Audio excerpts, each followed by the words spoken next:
Anong birth month mo? January. Sila yung malambing, masarap magmahal, pero madaling magsawa. Habang nasayo pa, sulitin mo na. February. Sila yung super moody, madaling ma-inlove, madali ring makamove on.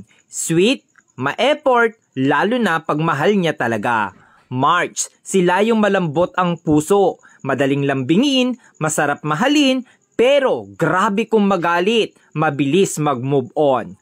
April, sila yung grabe magmahal, todo bigay, todo effort, tahimik pero mainitin ang ulo. Mahilig tumingin sa iba pero ikaw lang mahal niya. May, madaling mainis pero mabilis pasayahin. Maliit na effort mo, natutuwa na. Palaging may love life pero palaging niloloko.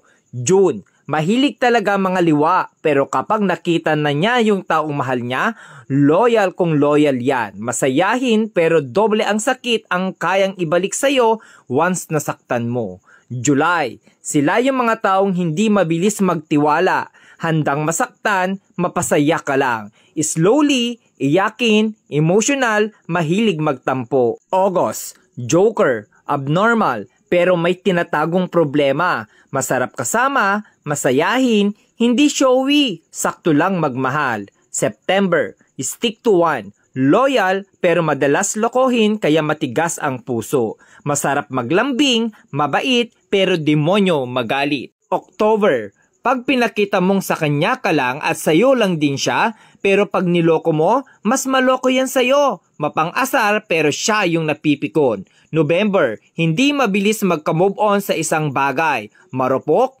madamdamin, umiiyak ng patago pero kakayanin. December, malibog, joker, mabait, loyal, di ka iiwan, sila rin yung ipaglalabang ka. Hindi sa kanila uso ang salitang suko na.